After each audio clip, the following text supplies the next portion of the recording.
예, 오늘 말씀 보시면은 이제 그리스도의 향기라는 제목입니다. 보시면은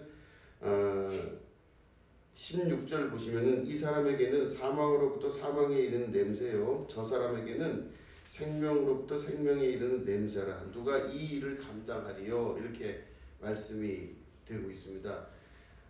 이 향기가 나는 그리스도의 사람들은 내 안에 그리스도가 계시면 내 안에서 그리스도의 향기가 나게 되어 있습니다.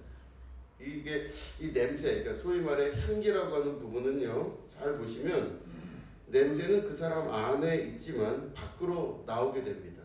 그러니까 안에 있는 것이 밖으로 나와서 주변에 이렇게 향기가 퍼지게 되는 거죠.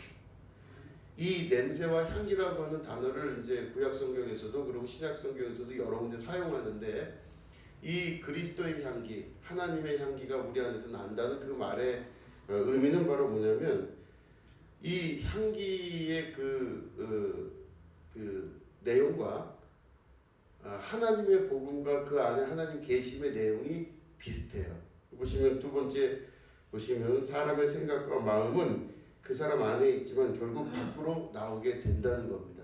속에 있는 생각이 그 사람 밖으로 나오므로 그 사람이 아무리 부인하려고 해도 자기의 행동이 밖으로 나오게 돼 있어요. 그러니까 그 사람 안에 어떤 것이 있는데 잘 모르다가도 그 사람을 만나고 경험하고 시간이 지나다 보면 그 사람 안에 있는 것들이 밖으로 다 나오게 돼 있습니다. 결국에는 우리의 냄새와 향기도 그렇다는 거죠. 내 안에 그리스도가 있으니까 그리스도의 향기가 나는 것이고, 내 안에 만약에 늑대가 있다 그러면 늑대의 향기가 나는 거고, 내 안에 꽃이 있다 그러면 내가 아무리 감추려고 해도 시간이 지나면서 꽃의 향기가 나게 돼 있어요. 그러니까 그 사람을 무엇으로 판단하냐? 그 사람의 행위와 행동으로 그 사람을 판단하게 되는 것입니다. 자, 보시면은 이제 세 번째 적은 걸 보시면 자신의 냄새는 스스로 자각하기가 참 어렵습니다. 그러니까 스스로는 자기가 안에 무엇이 있다고 하는 걸 잘 몰라요. 내가 누군지도 잘 모르고 잘 모르지만 그 사람의 행동, 나의 행동과 많은 그 행위들의 결과들이 많은 사람들이 나를 보는 기준이 된다라고 하는 것입니다.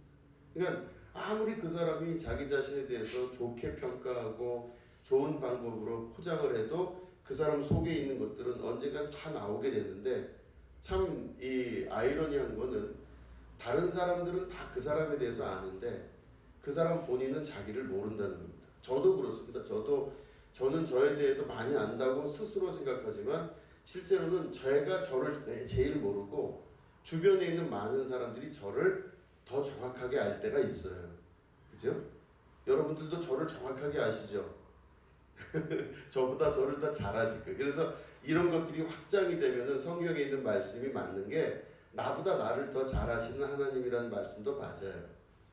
자기는 잘 모릅니다. 내 속에 뭐가 있는지도 모르고, 그런데 어쨌든 그 사람의 열매로 그 사람을 판단하고 그 사람의 행위와 행동으로 그 사람을 판단하는 겁니다. 그러면 결국 그 사람이 어떤 행동을 하느냐 봤을 때는 그 사람 속에 무엇이 있냐를 알게 됩니다. 그러면 그리스도가 내 안에 계시면 그리스도의 향기가 나겠죠. 내 안에 두려움이 있으면 두려움의 향기가 날 것이고, 그죠? 말씀 보시면은 사망에서 사망에 이르는 냄새라 그랬어요. 그죠? 여기 보시면 이 사람에게서는 사망으로부터 사망에 이르는 냄새예요. 그러니까 그 사람 속에서는 죽음밖에 없으면요, 그 사람에게서는 죽음의 냄새가 나는 겁니다. 근데 그 사람 안에 생명이 있으면 생명의 냄새가 나기 시작해요. 그러니까 내 안에 사망이 있으면 그 사람은 그냥 사망의 냄새로 사는 거고, 그 사람 안에 생명이 있으면 생명의 냄새로 살아가게 되는 것입니다. 그러니까 내 안에 무엇이 있냐가 제일 중요한 것이죠. 근데 만약에 내 안에 그리스도가 계시면 그리스도의 향기가 나고, 우리 예수님, 우리의 그리스도는 생명이시기 때문에 생명의 냄새가 나로부터 계속 일어나고 하나님의 축복과 은혜 가운데로 나아가게 된다고 하는 것이죠. 그러니까 여러분들 안에 예수님 계시면 예수님의 향기가 나는 줄로 믿으시기 바랍니다. 확실합니다. 이건 아주 확실합니다. 그래서 사람을 판단하고 그 사람 겉에 있는 모습으로 그 사람을 판단하지 말라 하시는 말씀과 이 말씀은 정면 배치되는 거지만, 열매를 보고 그 사람을 알지라 하시는 말씀을 보면 그 사람이 속에 무엇을 갖고 있는지가 그 사람의 삶을 통해 다 드러나게 됩니다. 자기만 모르지 다 남들은 아는 이야기를 하고 있다는 것이죠. 그러니까 내가 만약에 하나님 말씀을 잘 들으면 어떤 결과가 생기냐면, 하나님 말씀을 잘 들으면 하나님이 나를 바라보는 것을 말씀하실 거죠. 그죠? 그러니까 내가 하나님 말씀 듣는다는 것은 내가 잘 모르는 나를 하나님의 말씀을 통해 알게 된다는 것도 포함되어 있어요.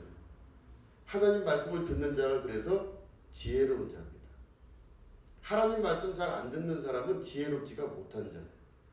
그래서 이렇게 보시면 하나님 말씀을 자꾸 들으려고 하는 이유는, 여러분들이 지금도 바이러스 뭐죠 지금 코로나 바이러스다 뭐다 그래갖고 이러고 있는데, 여기 나오신 게 얼마나 위대하신 일들이세요. 그렇죠?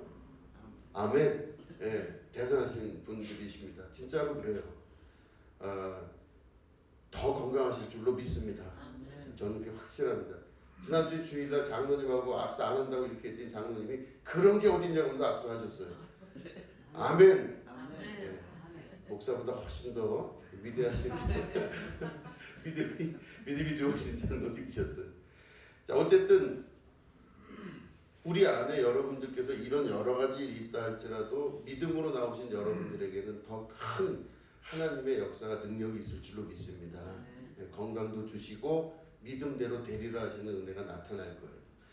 자, 그런데 어쨌든지 간에 내 자신을 내가 잘 몰라요. 내 한계를 내가 모르지만 말씀을 듣고 하나님 말씀을 인정하고 받아들이는 것은 왜 그러냐면, 나라고 하는 사람을 알려고 하는데 나는 나를 잘 몰라요. 그러니까 결국엔 하나님이 바라보시는 나를 말씀을 통해서 계속 배우는 겁니다. 그러면 하나님이 나를 말씀하실 때 그 말씀 듣고 내가 바뀌고 또 바뀌려고 하고, 아 그렇군요 하나님, 내가 신앙생활을 이렇게 잘못했군요. 그럼 내가 바꾸겠습니다. 아 나는 몰랐는데 말씀 듣다 보니 하나님의 말씀이 이거군요. 아 제가 바꾸겠습니다. 이렇게 해서 성령의 은혜로 나를 바꿔나가는 작업을 자꾸 하는 것이 우리가 말씀을 통해서 우리가 바뀌어나가는 거예요. 아무리 말씀 들어도 안 바뀌어요. 하나님은 말씀하시고 나는 나대로 살겠다 그러면 그 안에 변화도 없고 아무것도 있지가 않으면 그 사람 인생의 삶이 하나님의 뜻하고는 전혀 관련이 없이 살아가게 된다는 것입니다. 예배를 우리가 이렇게 힘들고 어려운 와중에도 나와서 말씀 듣고 하는 이유는 바뀌기 위해서 그런 거예요. 그러니까 하나님 말씀을 인정한 사람은 바뀌겠죠. 그죠? 하나님 말씀을 인정한 사람은 바뀌지만 하나님 말씀을 인정하지 않으면요 바뀌지가 않아요.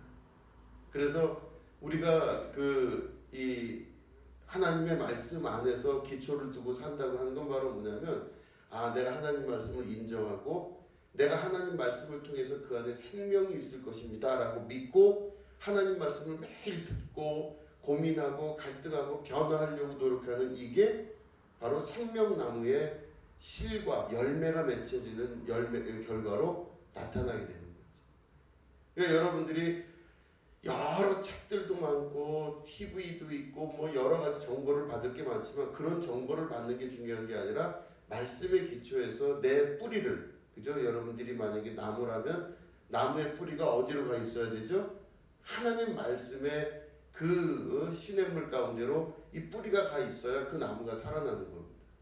이게 하나님 나라의 비밀이고 진리죠. 자 보시면,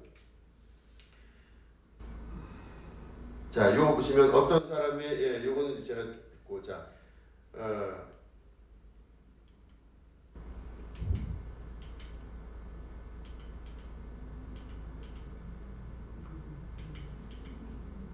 이게 왜 잘못되어 있죠? 그렇군요. 죄송합니다.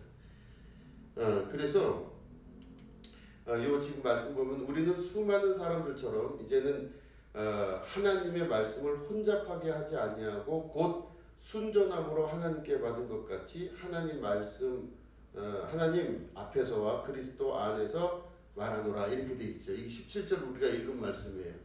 이게 그리스도의 향기 말씀 바로 다음에 나오는 17절 말씀인데, 여기 보면 뭐라고 되어 있냐면 하나님의 말씀을 혼잡하게 하지 아니하고, 그렇죠. 바울은 그렇게 얘기하는 거예요. 우리가 하나님 말씀을 혼잡하게 하지 아니하고 순전함으로 하나님께 받은 것 같이 하나님 앞에서 그리스도 안에서 말하노라 이렇게 있어요. 이게 무슨 말이냐면 하나님의 말씀을 혼잡하게 하질 않았대요. 여러분 하나님 말씀 들을 때 혼잡하세요? 안 혼잡하세요? 하나님의 말씀을 그 당시 고린도 교회 사람들이 혼잡하게 만들었습니다. 왜 혼잡하게 만들었냐면요. 하나님의 말씀이 전파가 됐는데 사람들은 그 하나님의 말씀을 순진하고 순전하게 믿거나 받아들이질 않았어요. 하나님 말씀을 듣고 나서는 자기 입장대로 해석을 했어요.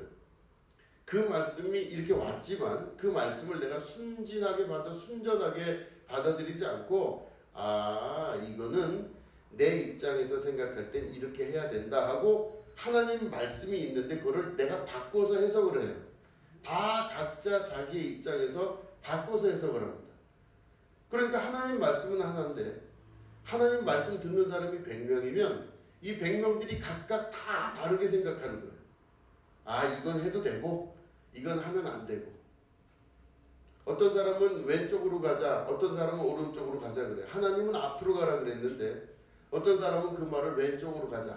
앞으로 가자는 거는 너무 좀 무리수가 있는 말씀이죠. 어떤 사람은 아니에요. 오른쪽으로 가라는 말씀이신 거지 그 말씀은 아니에요. 이렇게 그러니까 각각 자기의 입장에서 맞게 하나님 말씀을 다르게 해석을 해요. 그러면 교회가 혼란해져요. 다 자기의 뜻대로 자기의 해석대로 예배를 드리고 말씀을 듣다 보니까 교회의 말씀 자체가 혼잡해지기 시작했습니다.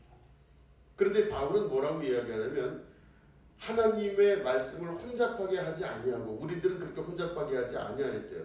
그 이유를 뭐라고 이야기하냐면 곧 순전함으로 하나님께 받은 것 같이 하나님 앞에서와 그리고 그리스도 안에서 우리가 말하노라 이렇게 말씀하고 있어요. 순진하게 받은 겁니다.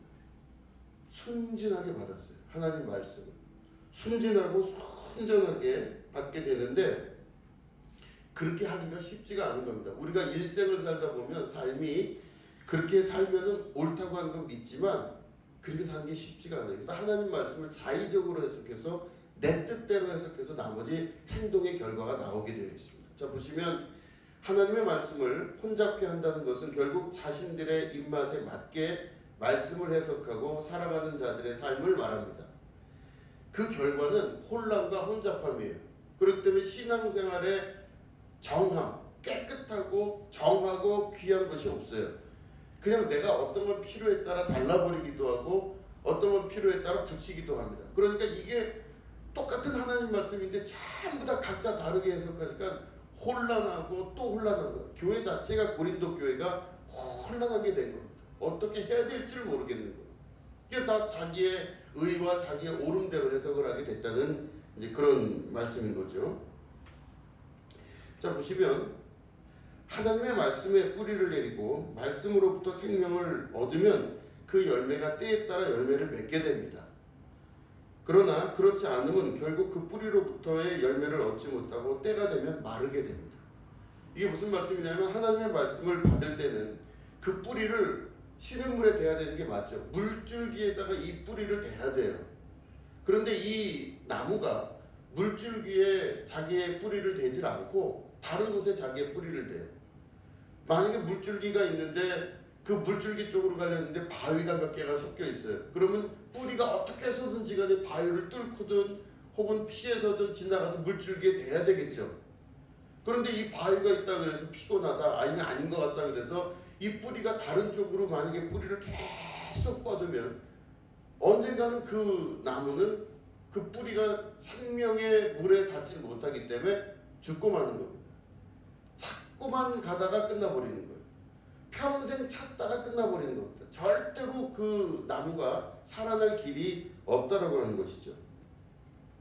그래서 보면 축복받는 사람의 그 경우를 성경에서는 끊임없이 말씀을 하시는데 어떤 사람이 축복을 받냐? 바로 이사야서 58장 11절 말씀 같은 사람들이 축복받는 겁니다. 이게 뭐라고 되어 있냐면 여호와가 너를 항상 인도하여 메마른 곳에서도 내 영혼을 만족하게 하며 내 뼈를 견고하게 하리니 너는 물된 동산 같겠고 물이 끊어지지 아니하는 샘 같을 것이라. 이게 바로 축복의 말씀입니다. 바로 뭐냐면 여호와께서 인도하셔서 메마른 곳에서도 내 영혼을 만족하게 하며 내 뼈를 견고하게 하리니 그러셨어요. 그러니까 여기 뭐냐면 조건이, 사람들이 보는 조건이 바로 뭐냐면 메마른 곳이라는 거예요. 도대체 저기서는 사람이 살 수 있을 것 같지도 않고 저기서는 식물이 살아날 것 같지도 않은 그곳에서, 그 바짝 마른 메마른 곳에서 내 영혼을 만족하게 하신다, 이렇게 말씀하시는 거예요. 그래서 그걸 뭐라고 그러냐면 물된 동산 같겠고 물이 끊어지지 아니하는 샘 같을 것이라, 이렇게 말씀하십니다. 겉으로 볼 때는 바짝 말라 있는데 그 밑으로 하나님께서 물된 동산같이, 여러분 물을 댄 동산이 얼마나 풍요롭겠어요. 물이 막 굽이치는데 그 굽이치는 가운데에 딱 이렇게 동산이 있다 그러면 그 동산의 나무들은 얼마나 열매를 많이 맺고 든든하겠습니까? 그 물된 동산 같다는 건 결국에 뭐냐면 하나님께서 공급해 주시는 생명의 말씀과 생명의 은혜로 계속해서 공급해 주는 것, 그거를 먹고 사는 존재들에게는 하나님께서 주시는 엄청난 축복과 은혜가 있는 겁니다. 아무리 바짝 마르고 세상이 다 건기가 온다 할지라도 그 뿌리가 생명의 물에 담겨져 있는 그 나무는 영원히 시들지 않는다, 그 말씀이십니다. 그러니까 우리가 말씀 들으면서 말씀에 우리의 기초를 두기 시작하면 우리는 그 생명 안에서 살아난다, 그런 말씀을 하는 것입니다. 여기 보시면 시편 1편, 우리 요건 한번 우리 교독할까요? 6절까지가 깁니다. 우리 한번 교독하겠습니다. 복 있는 사람은 악인들의 꾀를 따르지 아니하며 죄인들의 길에 서지 아니하며 오만한 자들의 자리에 앉지 아니하고 오직 여호와의 율법을 즐거워하여 그의 율법을 주야로 묵상하는도다. 그는 시냇가에 심은 나무가 철을 따라 열매를 맺으며 그 잎사귀가 마르지 아니함 같으니 그가 하는 모든 일이 다 형통하리로다. 악인들은 그렇지 아니하며 오직 하나님의 하는 여호와가 같다. 그러므로 악인들은 심판을 견디지 못하며 죄인들이 의인들의 모임에 들지 못하리로다. 무릇 의인들의 길은 여호와께서 인정하시나 악인들의 길은 망하리로다. 아멘. 이거 보면 아주 무시무시하게 반대로 말씀하세요. 악인들은 망한대요. 그죠? 악인들은 망한다 그러고, 악인들은 심판을 견디지 못해서 죄인들이 의인들의 모임에 들지도 못한대요. 아주 정확히 말씀하신데, 요 3절을 보시면 복 있는 사람은 시냇가에 심은 나무가 철을 따라 열매를 맺으며 그 잎사귀가 마르지 아니함 같으니 그가 하는 모든 일이 다 형통하리로다, 이렇게 말씀하셨습니다. 시냇가에 심은 나무가 철을 따라 과실을 맺는 것처럼, 시냇가는 생명나무죠, 그죠? 그 생명나무에 이 심겨져 있는 그 나무들은요 철을 따라 열매를 맺는다, 그렇게 말씀하시는 거예요. 근데 이 사람이 누구라고요? 복 있는 사람이에요. 그러니까 복 있는 사람은 악인들의 꾀를 쫓지 않을 뿐더러 시냇가에 심은 나무 같아서 그 뿌리를 그 생명나무의 뿌리를 어디에 두냐? 바로 하나님 말씀에 흐르고 있는 하나님의 큰 그 시냇가에 자기의 뿌리를 두고 있는 그 존재는요 복이 있는 사람. 얼마나 축복을 하시냐면요 모든 일이 다 형통하리로다 그랬습니다. 아멘. 모든 일이 다 형통한데 안 되는 일이 없는 거래요. 얼마나 감사하고 기쁘겠습니까? 그러면 우리가 우리의 신앙을 한번 돌아보면 우리의 지금 뿌리가 어디 있나를 잘 살펴보셔야 되겠죠. 내가 지금 뿌리를 물에다 두고 있는지, 아니면은 흙을 찾아 돌아다니면서 아직까지 물과는 정반대를 돌아다니고 있는지를 보시면 내 안에 있는 모든 것들이 이루어지는 것들이 하나님 안에서 합력하여 나타나는 것을 볼 수가 있게 되는 겁니다. 악인들은 그렇지 않대요. 악인들은 망한대요. 아주 그냥 단도직입적으로 악인들은 망한다, 이렇게 말씀하고 있습니다. 자, 이게 또 우리 마가복음 10장 13절 14절 한번 보겠습니다. 우리 말씀을 우리 이것도 깁니다. 그러니까 16절까지가 우리 한번 교독하겠습니다. 사람들이 예수께서 만져주심을 바라고 어린아이들을 데리고 오매 제자들이 꾸짖거늘 어린아이들이 내게 오는 것을 용납하고 금하지 말라. 하나님의 나라가 이런 자의 것입니다. 내가 진실로 너희에게 이르노니 누구든지 하나님의 나라를 어린 아이와 같이 받들지 않는 자는 결단코 그것에 들어가지 못하리라 하시고 그 어린아이를 안고 그를 위에 앉으시고 축복하시니라. 아멘. 이거 보시면은 어린 아이가 예수님 말씀하시는데 아이들이 오니까 제자들이 나가라 그랬나 봐요. 그랬더니 예수님이 화를 내시면서 이 어린 아이들을 이렇게 끌어안으셨겠죠. 그러면서 뭐라고 그러셨냐면은 내가 진실로 너희에게 이르노니 누구든지 하나님의 나라를 어린아이와 같이 받들지 않는 자는 결단코 그곳에 들어가지 못하리라 그랬어요.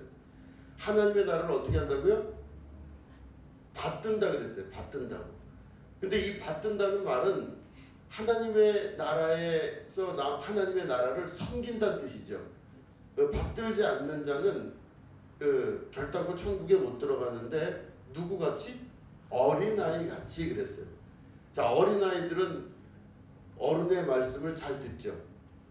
물론 이제 몇 살 넘어가면 안 듣는다고 하지만 어린아이 그러면은 이 아이들은요 어른의 말씀을 잘 들어요.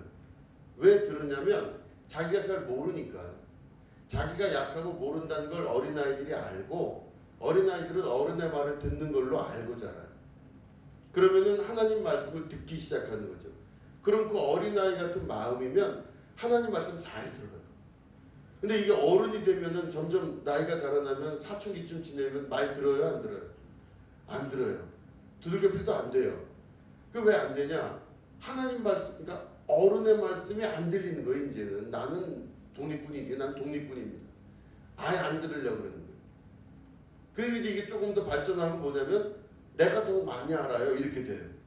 어른이 말씀하셔도 그 말씀을 잘 안 듣고 내가 더 많이 안다고 얘기를 해요. 그러면 그 어린 아이가 이제 어린 아이가 아니라 이제 컸어요.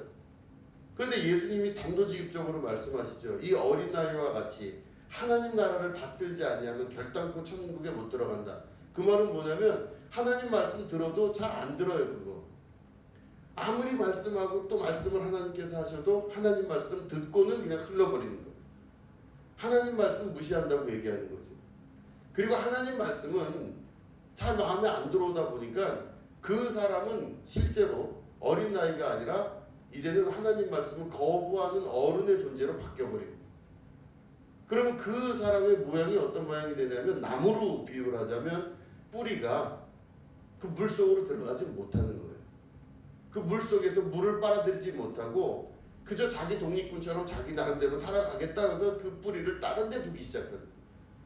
그러면 어려운 일을 당하고 고통을 당하고 고난을 당하기 시작하는 거죠.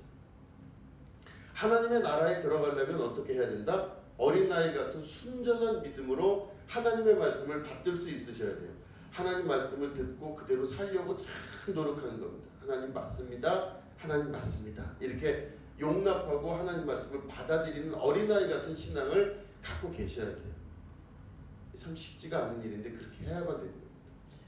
자, 보시면 사람들이 볼 때는 겉으로 보여지는 것들이 많기 때문에 겉으로 보여지는 걸로 판단을 합니다. 십자가의 도가 멸망하는 자들에게는 미련한 것이요 구원을 얻는 우리에게는 하나님의 능력이라. 기록된 바 내가 지혜 있는 자들의 지혜를 멸하고 총명한 자들의 총명을 폐하리라 하였으니 이렇게 되어 있습니다. 그러니까 지혜롭다고 하는 사람들 스스로 지혜롭다고 똑똑하다고 괜찮다고 하는 사람들의 지혜를 다 무너뜨리겠다 말씀하시는 거 하나님 뜻입니다. 이거는 하나님은 그 모든 것들을 무너뜨리고 순진한 어린아이 같은 하나님 말씀을 받아들인 자들의 나라를 하나님께서 일으키시겠다 말씀하시는 바예요.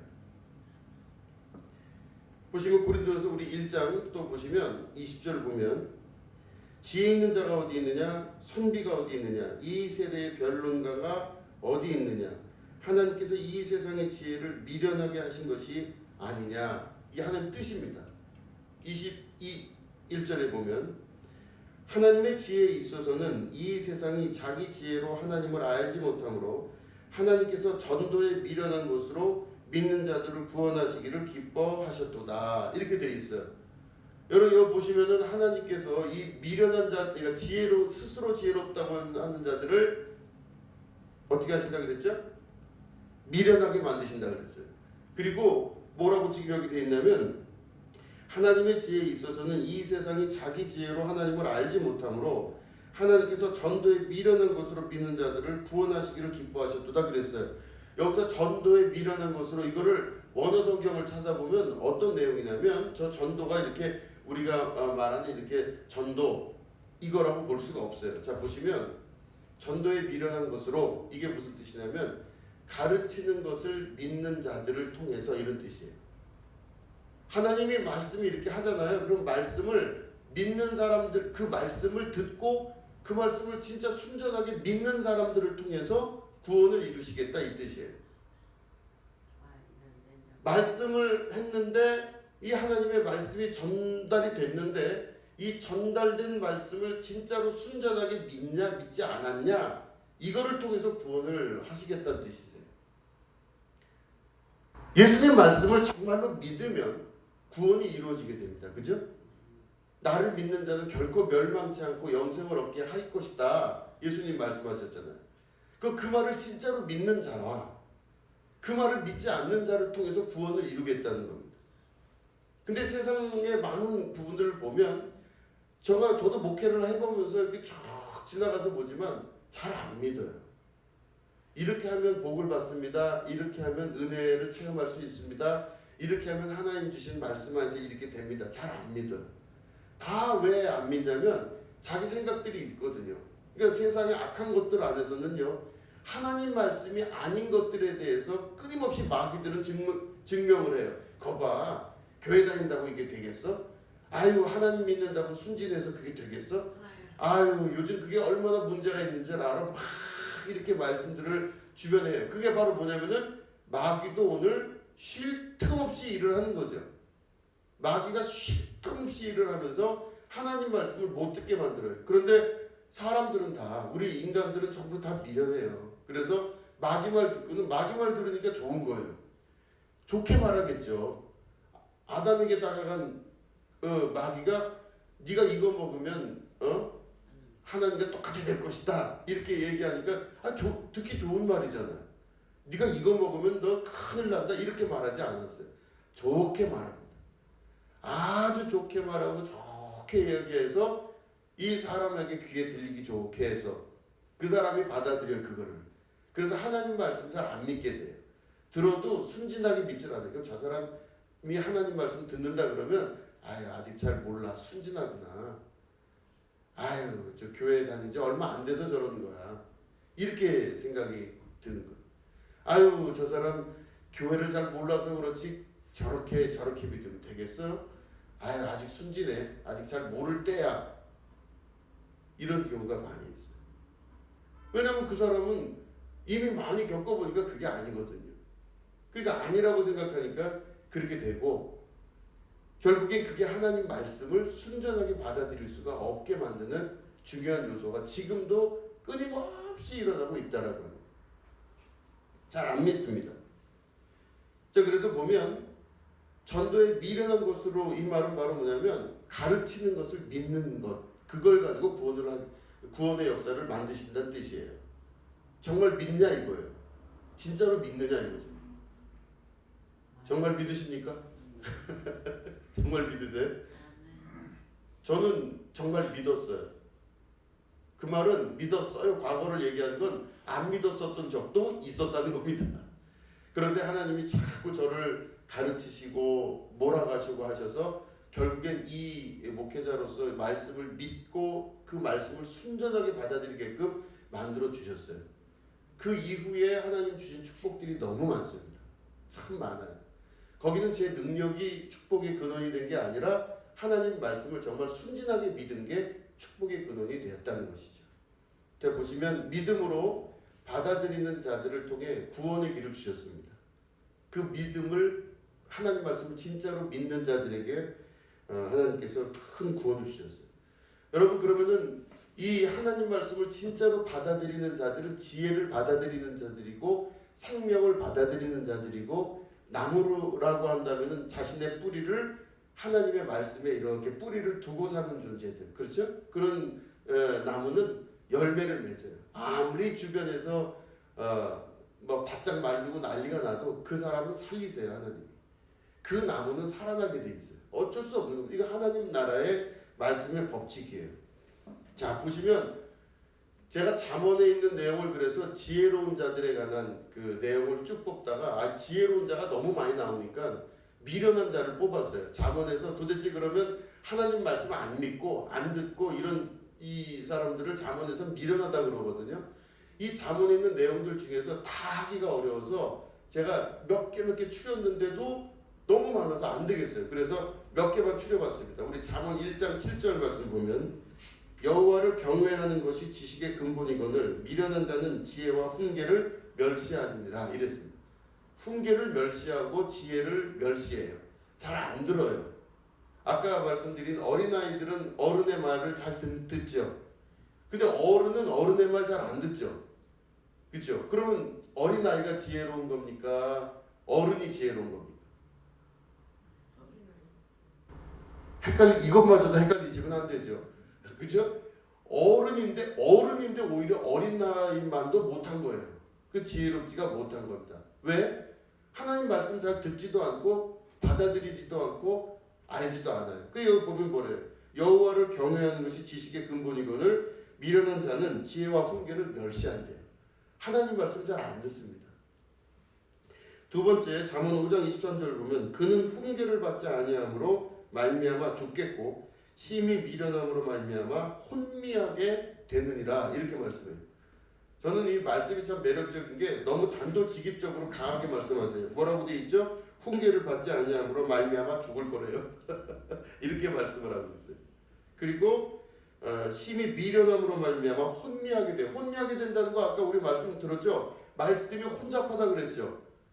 우리 고린도후서 우리 읽은 본문을 보면 말씀을 혼잡하게 했대요.